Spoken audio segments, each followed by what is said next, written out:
El problema de la reforma litúrgica. La misa del Vaticano II y de Pablo VI.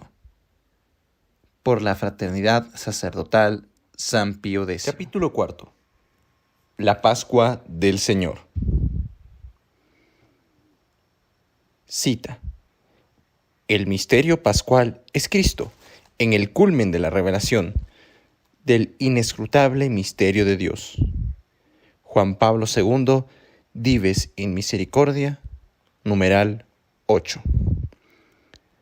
La expresión misterio pascual aparece raras veces en los padres de la Iglesia y con más frecuencia, pero en plural, en los antiguos sacramentarios.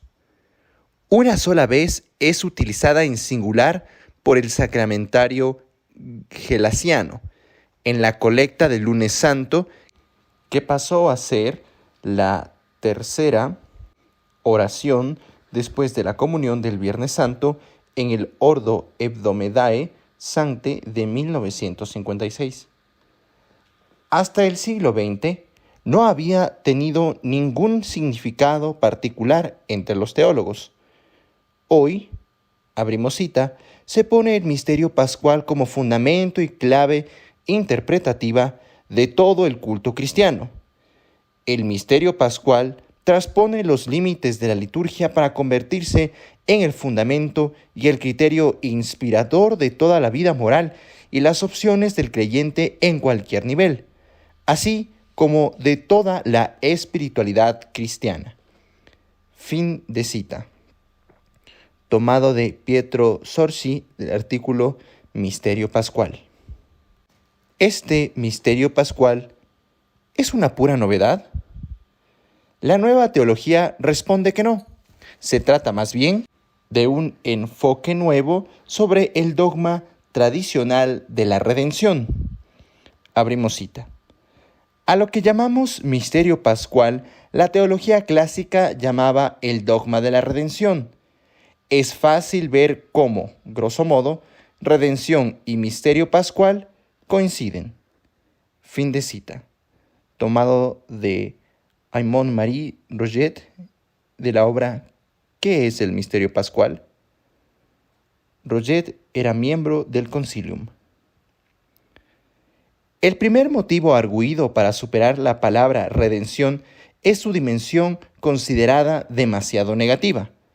La teología clásica, al desarrollar la noción de redención objetiva, habría insistido demasiado en la satisfacción de la justicia, la cooperación del hombre y los dolores de la pasión. Hoy, el misterio pascual volvería a poner las cosas en su lugar, resaltando la exaltación del amor, la iniciativa de Dios y la vida nueva de la resurrección. Abrimos cita. La redención se presenta como un problema a resolver. ¿Cómo puede repararse una ofensa infinita? ¿Cómo puede reparar un solo hombre por todos? ¿Cómo puede pagar el inocente por el culpable? Y resulta desastroso para muchos de nuestros contemporáneos que se presente en semejantes términos la redención, pues algunos se escandalizan de ello, dado su sentido de la justicia, y hallan en la redención así presentada una objeción insuperable contra la bondad de Dios. Si Dios fuera verdaderamente Padre, ¿sería un contable tan altivo y dirigiría su cólera contra su Hijo predilecto? En la presentación del misterio pascual no se hallan estos escollos. En efecto, nuestra salvación aparece en él como operada por un acto vital y gratuito, como una libre iniciativa de Dios, procedente toda ella de su amor misericordioso. Fin de cita. De la obra ¿Qué es el misterio pascual? De Aymon-Marie Roget. La teología del misterio pascual implica entonces un abandono, pues ya no quiere considerar la pasión de Cristo como la satisfacción de la justicia divina ofendida por el pecado. La obra de la redención aparece bajo otra luz, obra de amor que ignora la justicia, donde Dios revela el amor infinito con el que busca al hombre incluso pecador, sin que la humanidad de Cristo tenga que satisfacer a la ira divina provocada por nuestros pecados. La nueva teología. A. Una nueva teología del pecado. Para muchos de los teólogos contemporáneos, el pecado no tiene que considerarse desde el ángulo de la justicia divina, pues al hombre no le acarrea ninguna deuda de justicia con Dios. En efecto, nos dicen, así como el don de una criatura no le agrega nada a Dios, el pecado tampoco le quita nada. Abrimos cita. Indudablemente es una gran verdad que el pecado tiene una dimensión infinita, puesto que destruye en el hombre algo de valor infinito, la vida de la gracia, y también porque el acto de salir del pecado sobrepasa toda fuerza humana. Pero el pecado no supone ningún perjuicio para Dios. Así como la creación y el don de la vida al hombre no le han agregado nada a Dios, el pecado tampoco le quita nada. Fin de cita. Tomado de Yves de Montchelieu, de la obra Le Conte sur le Christ, de la edición francesa. Esta afirmación contiene una ambigüedad importante. Aunque es evidente que el pecado no le quita nada a la naturaleza de Dios, lesiona, sin embargo, su derecho a ser adorado y obedecido. Esa misma confusión aparece en otros muchos autores. Abrimos cita. La noción de pecado que se presta a equívoco aparece como una injuria hecha a Dios, en cuyo caso convendría que esa injuria fuese reparada. Pero de hecho, el pecado no le causa ningún perjuicio a la naturaleza de Dios, que es inaccesible, no perjudica sino a la naturaleza del hombre. Fin de cita. Tomado de la obra de Adalbert Hamann, La redención y la historia del mundo, edición francesa. Hamann era miembro del Concilium. También aquí, en esta cita, se olvida que se puede hacer una injuria al honor de Dios, y por consiguiente hay un deber de reparación, sin que eso cause ningún perjuicio a su naturaleza. Porque el pecado, según la teología clásica, es ciertamente una injuria al honor de Dios, que se mide más teniendo en cuenta la majestad de la persona ofendida que la magnitud de los daños causados al mismo pecador. Dios, en efecto, ha creado todo para su propia gloria, fin al cual el hombre tiene que ordenar cada uno de sus actos. Dice 1 Corintios 10:31, ya comáis, ya bebáis, ya hagáis alguna cosa, hacedlo todo para gloria de Dios. Cuando el pecador niega a Dios el honor debido, se constituye en su enemigo y en su deudor en justicia. Según la nueva teología, por el contrario, cuando el hombre peca, parece perjudicarse solo a sí mismo o a la sociedad y no a Dios. El pecado, además, no lesiona la justicia de Dios, sino solamente su amor, en el sentido en que es un rechazo de ese amor. Es lo que se deduce, por ejemplo, del Catecismo de 1992. Abrimos cita. El pecado es una falta contra la razón, la verdad, la conciencia recta. Es faltar al amor verdadero para con Dios y para con el prójimo, a causa de un apego perverso a ciertos bienes, y hiere la naturaleza del hombre y atenta contra la solidaridad humana. El pecado es una ofensa hecha a Dios, Salmo 51:6. El pecado se levanta contra el amor que Dios nos tiene y aparta de él nuestros corazones. Catecismo de la Iglesia, numerales 1849 y 1850. La nueva teología, pretendiendo exaltar la liberalidad de Dios en la obra de la creación, considera que se la ensombrecería si se hiciese de Dios un celoso defensor de su propio honor. De este modo, afirma que el amor que Dios nos tiene no disminuye nunca, aunque nuestros corazones se cierren a este amor. Abrimos cita. Dios ama a su pueblo más que un esposo a su amada. Este amor vencerá incluso las peores infidelidades. Llegará hasta el don más precioso. Tanto amó Dios al mundo que dio a su Hijo único. El amor de Dios es eterno, porque los montes se correrán y las colinas se moverán, mas mi amor de tu lado no se apartará. Con amor eterno te he amado, por eso he reservado gracia para ti. Cita tomada del Catecismo de la Iglesia Católica, numeral 219 y 220. Como el amor de Dios continúa a pesar del pecado y como su justicia no exige ninguna compensación, sería contrario a la bondad de Dios el infligirnos penas como consecuencia de nuestras faltas. La desgracia que sigue al pecado viene solo del hombre mismo o de las criaturas, pero no de Dios.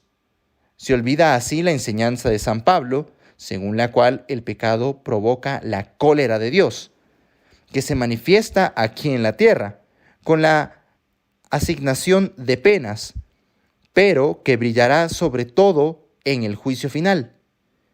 El Catecismo de 1992 está marcado por este, entre comillas, olvido. Aunque habla del infierno, lo considera solamente como una autoexclusión del hombre fuera del amor divino, y nunca como una pena infligida por Dios al hombre obstinadamente pecador. Por consiguiente, ya no aparece más la necesidad de satisfacer a la justicia divina, y la doctrina de la satisfacción vicaria de Cristo parece un escándalo. Abrimos cita. Segundo enigma y segundo escándalo. No solo el Padre Eterno ha elegido a su propio Hijo para expiar en nuestro lugar, sino que teniendo ante sus ojos a la víctima más inocente, más amada y más apropiada para moverle a compasión, le ha exigido la reparación más humillante y dolorosa. ¡Qué rigor! ¡Qué incomprensible insensibilidad! Digan más bien, señores, qué modo abominable de interpretar los pensamientos de Dios. Nada lo justifica. Fin de cita. Tomado de la obra de Henri Pinard de la Boulle, Conferencias de Notre Dame de París. Jesús Redentor. Si la palabra satisfacción se conserva algunas veces, se lo hace subrayando que, abrimos cita, no es una exigencia del amor de Dios, sino más bien una necesidad del amor en nosotros. Fin de cita. Tomado de Yves de Moncheuil, Lecciones sobre Cristo. Esta, entre comillas, satisfacción, se identifica así con la reparación de nuestra propia salud espiritual, sobre todo de nuestra capacidad de amar. Abrimos cita. El pecado hiere y debilita al mismo pecador, así como sus relaciones con Dios y con el prójimo. La absolución quita el pecado, pero no remedia todos los desórdenes que el pecado causó. Liberado del pecado, el pecador debe todavía recobrar la plena salud espiritual. Por tanto, debe hacer algo más para reparar sus pecados. Debe, entre comillas, satisfacer de manera apropiada o expiar sus pecados. Fin de cita. Tomado del Catecismo de la Iglesia Católica, numeral 1459. Podemos comprobar que, de ahora en adelante, la satisfacción se describe como una pena puramente medicinal, dejando de lado toda dimensión vindicativa. B. Una nueva teología de la redención. Más de una vez, los papas anteriores al Concilio Vaticano II resumieron en sus encíclicas la doctrina clásica de la redención, que se describe como una obra de amor, pero de un amor que apacigua la justicia divina. Abrimos cita. El misterio de la divina redención es, ante todo y por su propia naturaleza, un misterio de amor. Esto es, un misterio de amor justo de parte de Cristo para con su Padre Celestial, a quien el sacrificio de la cruz, ofrecido con corazón amante y obediente, presenta una satisfacción sobreabundante e infinita por los pecados del género humano. Cristo, sufriendo por caridad y obediencia, ofreció a Dios algo de mayor valor que lo que exigía la compensación por todas las ofensas hechas a Dios por el género humano, como lo dice la Suma Teológica en la parte 3, en la cuestión 48, artículo 2. Además, el misterio de la redención es un misterio de amor misericordioso de la augusta Trinidad y del Divino Redentor hacia la humanidad entera, puesto que, siendo ésta del todo incapaz de ofrecer a Dios una satisfacción condigna por sus propios delitos, Cristo, mediante la inescrutable riqueza de méritos que nos ganó con la efusión de su preciosísima sangre, pudo restablecer y perfeccionar aquel pacto de amistad entre Dios y los hombres, que había sido violado por vez primera en el paraíso terrestre por culpa de Adán, y luego innumerables veces por la infidelidad del pueblo escogido.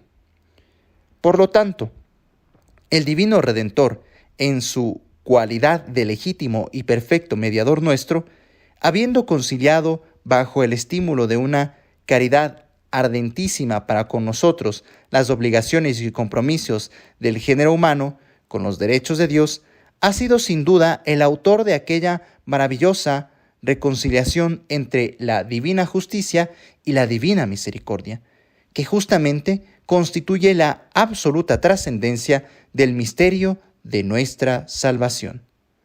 Fin de cita. Tomado de la encíclica Aurietis Aquas de Pío XII de 1956.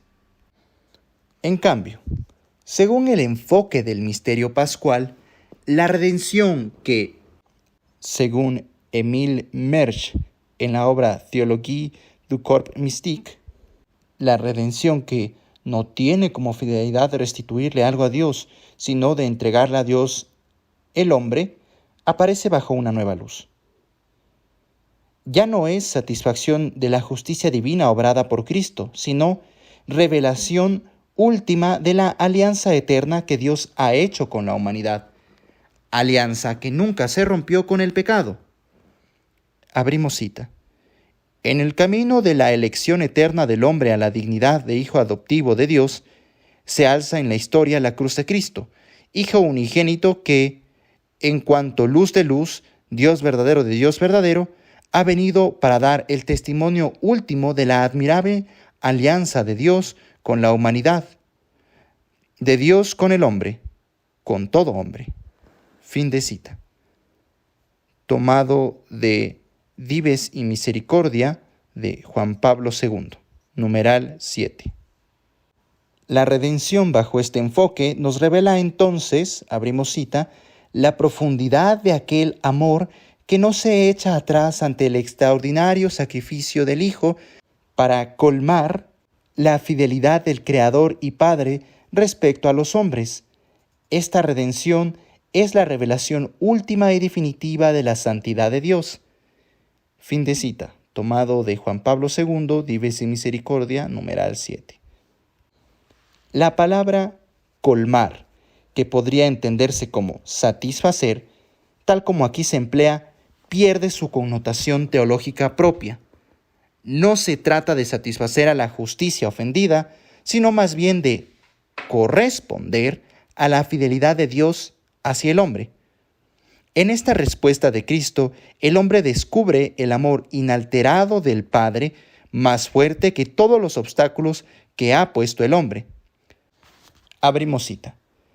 Si Dios envía a su único Hijo para abrir a todos las puertas de la salvación, es porque no ha cambiado su actitud respecto a ellos. La venida del Hijo único de Dios al corazón de la historia humana revela la voluntad divina de proseguir la aplicación de su plan a pesar de la oposición. Fin de cita. Comisión Teológica Internacional, en el escrito Cuestiones Selectas sobre Dios Redentor, parte 4, numerales 40 y 42.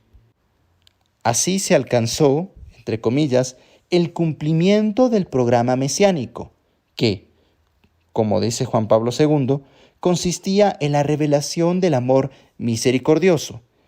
Véase Dives y Misericordia, numeral 8. Si la obra redentora de Cristo no tiene por finalidad la satisfacción de los pecados de los hombres, sino únicamente la revelación plenaria del amor del Padre, todavía hay que cambiar otros 2 puntos la doctrina clásica de la redención. En primer lugar, la obra de la redención debe ser atribuida a Dios Padre, más que a Cristo en cuanto hombre. Abrimos cita. La fe cristiana en la redención es ante todo fe en Dios, en Jesucristo, su propio y único Hijo encarnado, el único que los hombres llaman Dios, es decir, el Padre. Se revela a sí mismo revelándose como el único y verdadero Salvador en el que todos pueden confiar. Fin de cita. Tomado de la Comisión Teológica Internacional en la obra Cuestiones Selectas sobre Dios Redentor, parte 4, numeral 14.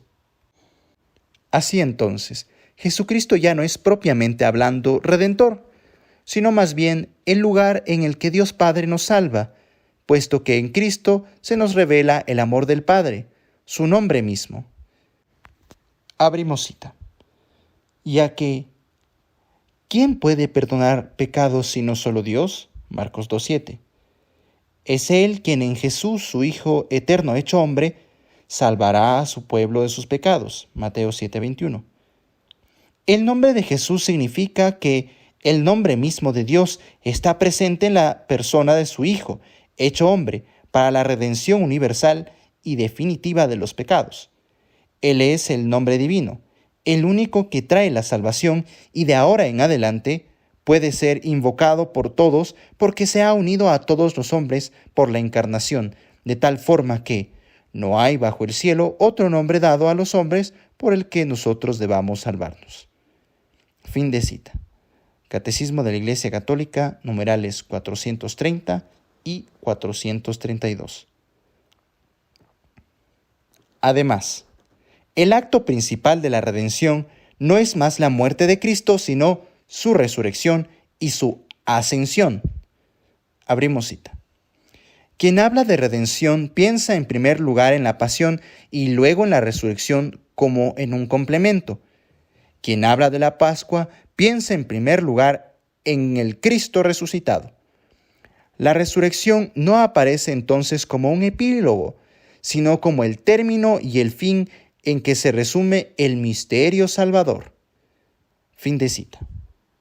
Tomado de la obra de Aymon Marie Roget, ¿Qué es el misterio pascual? Página 21. ¿Por qué esta primacía atribuida a la resurrección? Porque la resurrección es la plenitud de la revelación para la que Cristo se encarnó. Abrimos cita. El hecho que Cristo ha resucitado al tercer día corona la eterna revelación del amor misericordioso en el mundo sujeto al mal. Efectivamente, Cristo, en su resurrección, ha revelado la plenitud del amor que el Padre alimenta por Él y en Él, por todos los hombres. No es un Dios de muertos, sino de vivos. Fin de cita. Tomado de Dives y Misericordia de Juan Pablo II, numeral 8. Con esta doctrina se nos dice, como refiere Jean Gaillard, que se ha descubierto lo que podría llamarse el dinamismo pascual. Véase la obra El Misterio Pascual en la Renovación Litúrgica, página 49.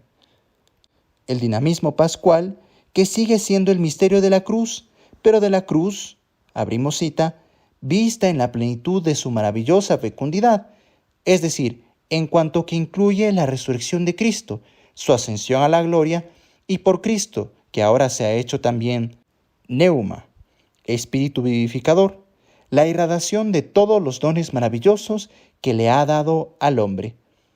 Fin de cita. Tomado de la obra La vie de la liturgie de Louis Bouyer, página 117. Considerado como revelación entre comillas, irradiante, el misterio pascual se identifica con Cristoneuma, también llamado Kyrios. El Kyrios es el Señor después de su Pascua, que, abrimos cita, ha pasado de la vida mortal de este mundo a la vida gloriosa del mundo celestial, que ha roto las fronteras del tiempo y cuya obra salvífica, habiéndose hecho trascendente al tiempo de este mundo, puede volver a hallar en los misterios sacramentales y litúrgicos una presencia, una actualidad que no es ciertamente de orden histórico, sino de orden sui generis del misterio. Fin de cita. Tomado de la obra de Jean Gaillard, El misterio pascual en la renovación litúrgica, página 90. La plenitud de la revelación de la alianza está en Cristo glorificado, englobando a su cuerpo, que es la Iglesia, sin mancha ni arruga. Abrimos cita. El misterio es Cristo mismo, pero Cristo incluyendo a todo su cuerpo, la Iglesia, como su propia plenitud. Y por consiguiente, el misterio es la recapitulación de la humanidad entre ella misma y con Dios en el cuerpo de su Hijo. Fin de cita.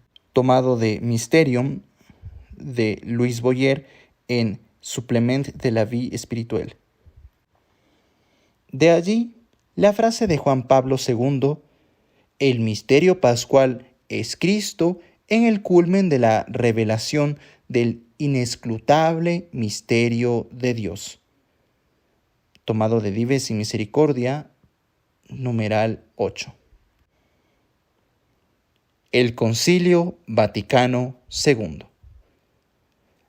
La doctrina del misterio pascual está muy presente en el Concilio Vaticano II, si no en forma de exposiciones magistrales, sí por lo menos como una atmósfera general que condiciona las diversas constituciones. A lo largo de todos sus documentos, solo se dice 2 veces que el pecado ofende a Dios, sin ninguna otra precisión, Sacrosanctum Concilium 109 y Lumen Gentium 11, mientras que se describe 27 veces al pecado como que hiere el bien del hombre o de la sociedad, ya sea civil o eclesiástica. No se dice en ningún lugar que el pecado crea una deuda de justicia con Dios o que es un obstáculo al amor que Dios nos tiene, sino que, al contrario, el Padre no ha dejado nunca de mirar al hombre con amor, aunque éste se ha vuelto pecador. Lumen Gentium numeral 2, Gaudium et Spes numeral 2 y 19. De igual manera, las penas debidas al pecado, los, entre comillas, muchos males, las penas debidas al pecado, lo mismo que la inclinación al mal, no pueden venir de Dios. Abrimos cita. El hombre, en efecto, cuando examina su corazón, comprueba su inclinación al mal y se siente anegado por muchos males que no pueden tener origen en su Creador, que es bueno. Fin de cita. Gaudium et Spes, numeral 13. En los textos que se refieren a la obra de Cristo, no vemos que aparezca nunca la idea de satisfacción. Aunque se dice que en la Iglesia, que es su cuerpo, los miembros participan de los misterios de la cabeza, nunca se precisa que la cabeza sufra las penas debidas por los miembros. Véase Lumen Gentium, numeral 7. La síntesis que da Lumen Gentium del misterio de la redención se hace eco de esta nueva teología. Abrimos cita. El Padre Eterno, por una disposición libérrima y arcana de su sabiduría y bondad, creó todo el universo y decretó elevar a los hombres a participar de la vida divina y, como ellos hubieran pecado en Adán, no los abandonó, antes bien les dispensó siempre los auxilios para la salvación en atención a Cristo Redentor, que es la imagen de Dios invisible, primogénito de toda criatura. Colosenses 1:15.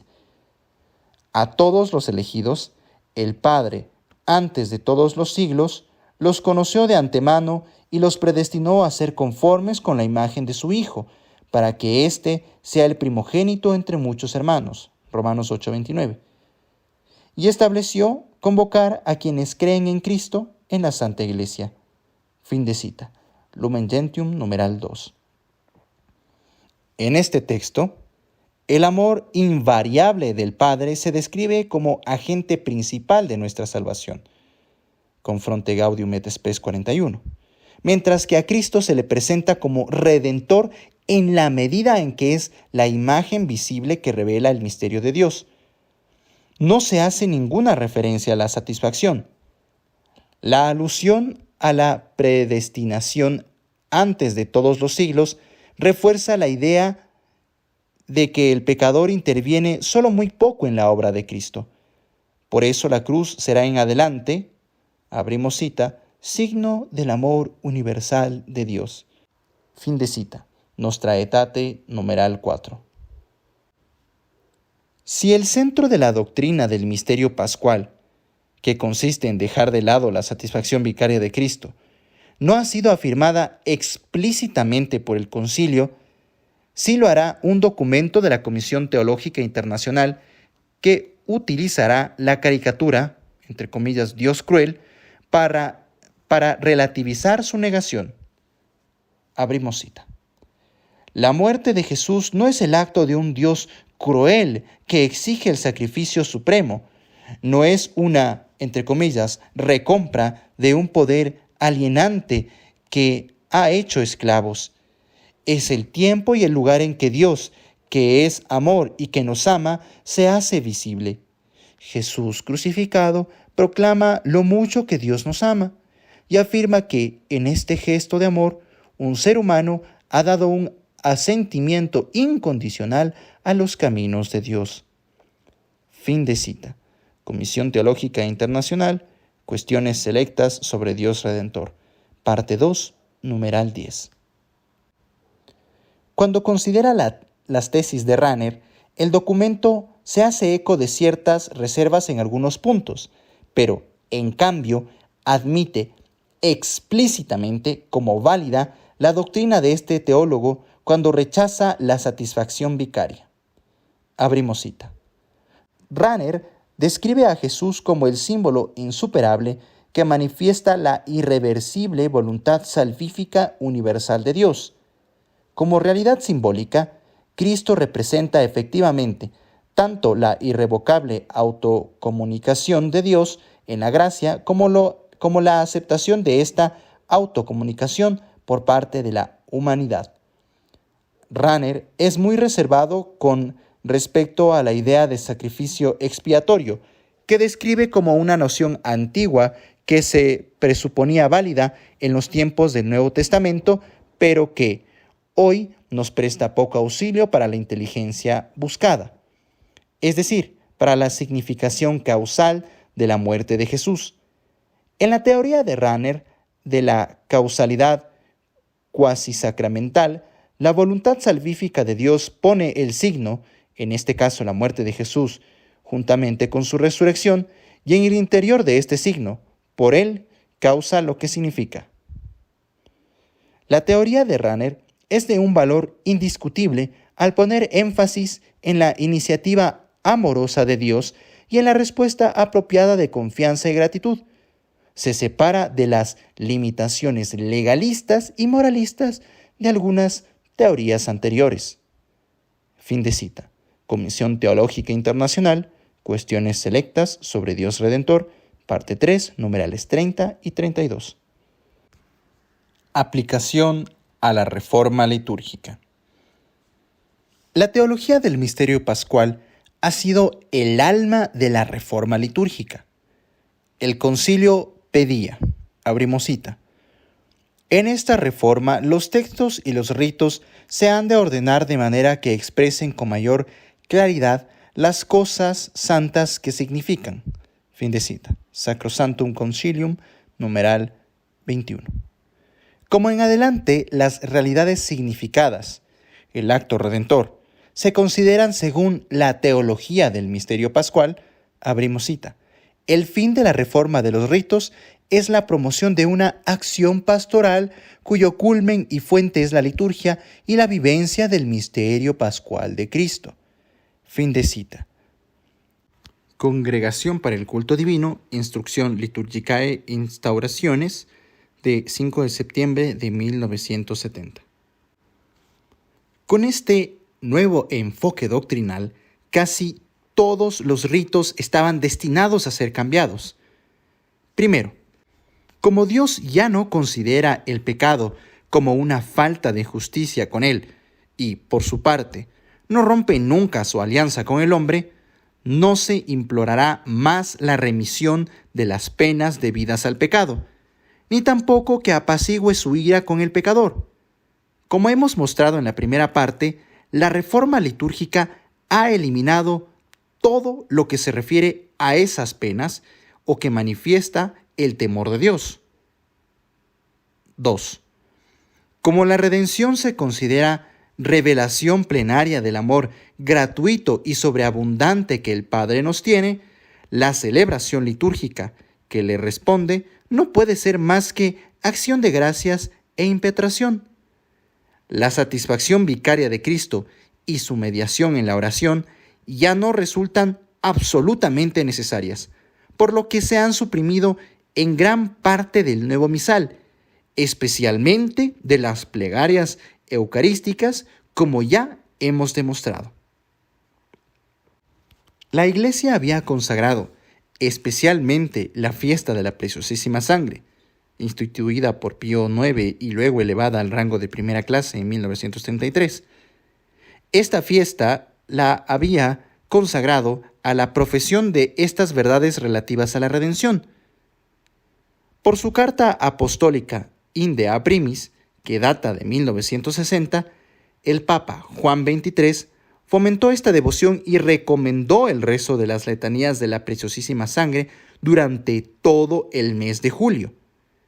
En 1969, esta fiesta desaparecía del calendario litúrgico reformado. Después de muchos reclamos, como lo atestigua Annibale Bugnini en la obra La Reforma de la Liturgia, página 276, después de muchos reclamos, se volvió a introducir una misa votiva, aunque no sin cambios muy significativos, donde la colecta del misal tradicional dice: Omnipotente, sempiterno Dios, que constituiste a tu unigénito Hijo Redentor del mundo y quisiste aplacarte con su sangre, precio de nuestra salvación.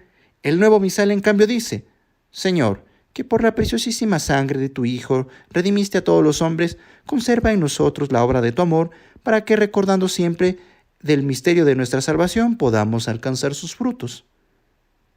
Ya no es el Hijo que obra, sino el Padre, por puro amor, una redención universal, cuyo fruto se obtiene conmemorando el misterio.